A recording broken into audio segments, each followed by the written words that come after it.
Here we are, McCool Brook reporting from Shrapnel Gully, Anzac Cove, Gallipoli. Well, as you can see, it's a bit of an ordeal, an arduous trek. Now the beach is that way, and I've been hiking for about 20 minutes through Shrapnel Gully, which is overgrown, Shrapnel Valley, and I believe this is the crossroads. This is Monash Valley. This takes us up to Monash Valley, which will be up to Quinns Post, Russell's Top, Baby 700. Whereas down here, this valley will take us to Lone Pine. So for the time being, I'm going to take the challenge and go up Monash Valley. We'll see how we go with that.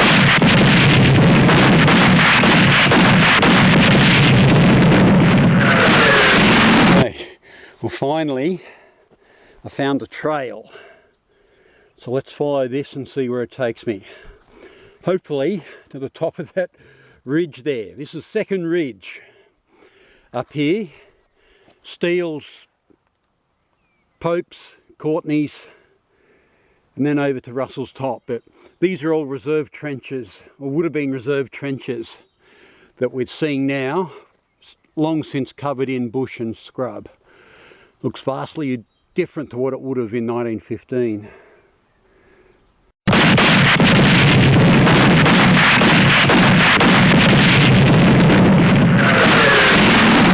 Okay, after all that, here we are at the Sphinx, and I'm nowhere near the end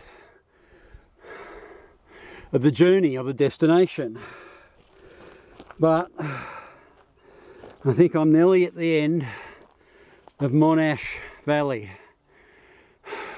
I think if I climb up here, hopefully that'll be part of another ridge line. Or maybe this is McLagan's Hill and I've just got to go back around here, that valley, and up. Somehow I think that's what I've got to do. So it's nearly 3 o'clock now, so I'll push on for another 2 hours and I'll give it away.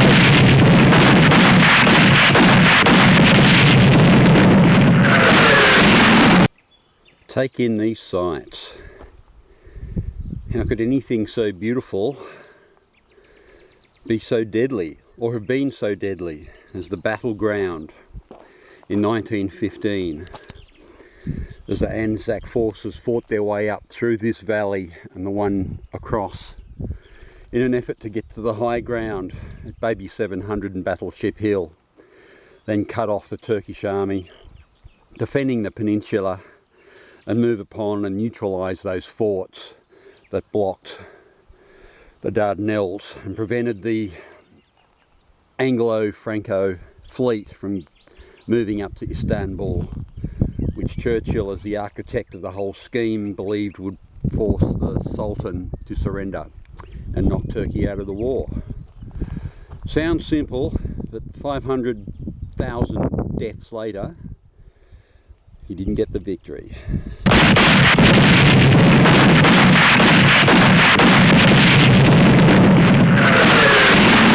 Okay, there are lots of trench works around here, and I think we're going to come across the back area of the terraces, and here we are. This is where the terraces would have been to support the front line. And that is 4 Brigades parade ground down there. Oy, what a hike.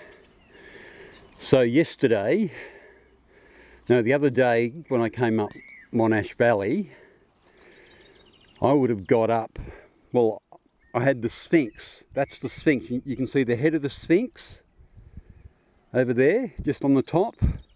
So I would have got up to one of those, the crest of one of those ridge lines, thinking I was coming up to Baby 700, which I was, but that's way over there. That's over where that white building is, the Turkish monument.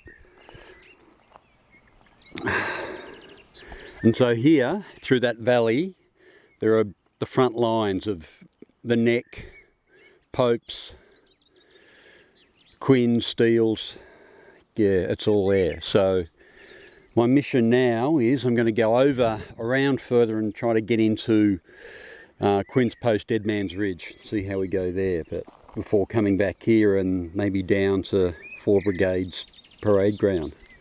Amazing, amazing stuff.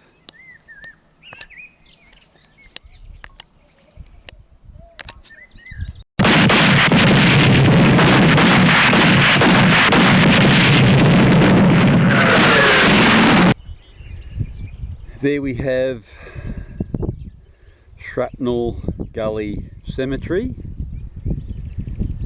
That's where I began my quest coming up Shrapnel Gully up until this point.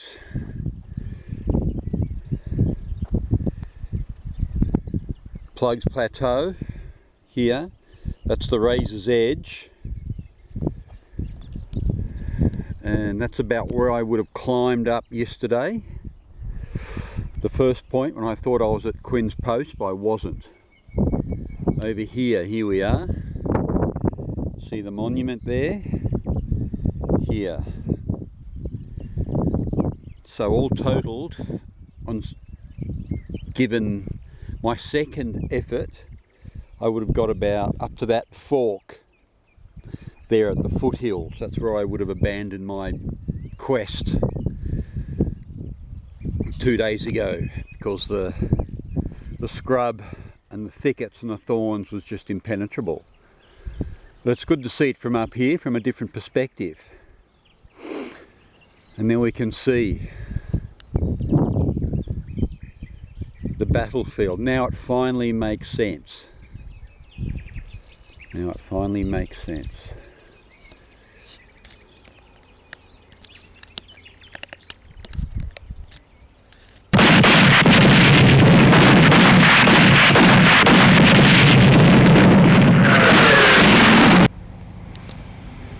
Okay, here we are at Quinns Post Cemetery. Again, the scene of some of the most intense fighting of the campaign, owing to the close proximity of the Australian trenches and the Turkish trenches, which were about where the end of the cemetery is. So just from here we're going to have a look at the back area and some of the terraces.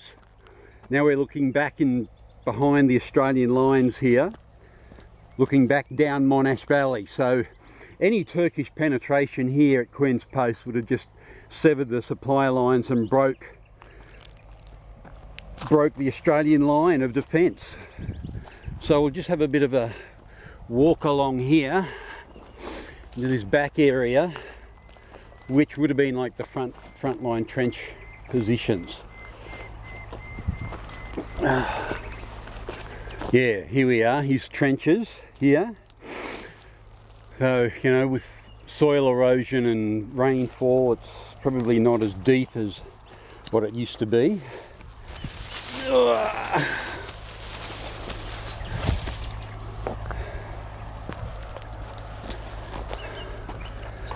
Okay, this is still pretty steep around here. So we're coming into the, well, this is the arse end of it, isn't it?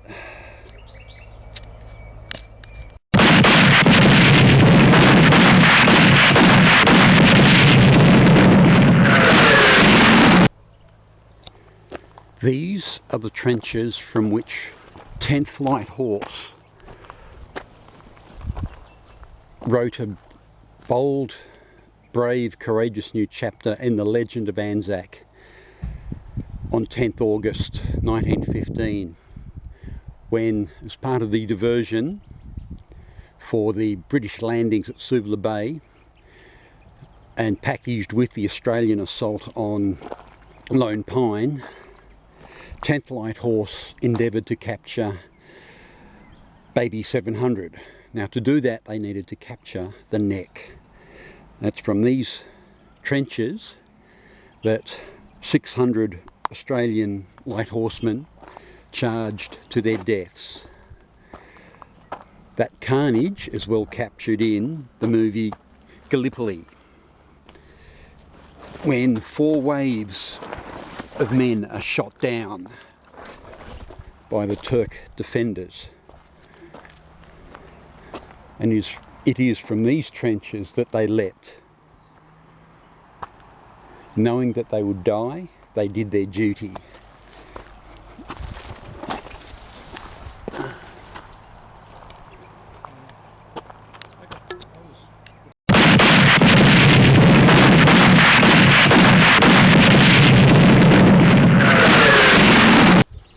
Okay, here I am back at Shrapnel Cemetery. I've just come out of the scrub. It was impenetrable. It beat me. So near but so far. That's it.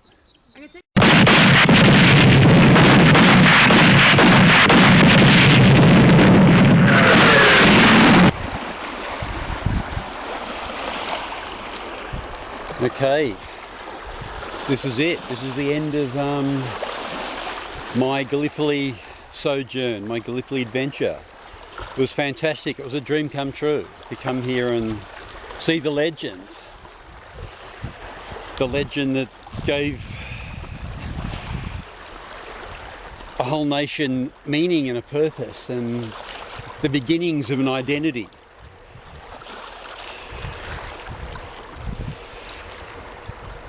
So, and historically it was fantastic as well. It was just fascinating to see the different battlefields, the positions, and how tenuous their grip on that second ridge really was, and how they lasted for 9 months is a miracle, really. It was so futile, and it's little wonder in hindsight why 2 of the 3 commanders on location on the first day at close of business said it's a failure, we should be withdrawn immediately. But how do you withdraw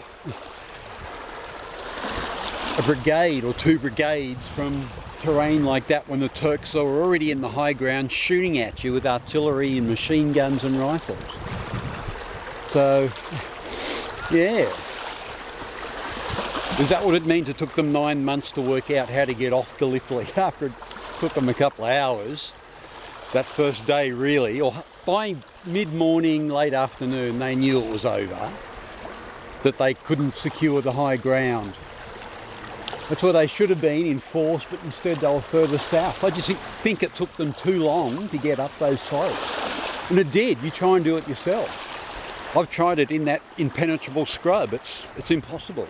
But anyway, we can only appreciate those that did it in wartime and forged a legend, one that we value and cherish. Okay.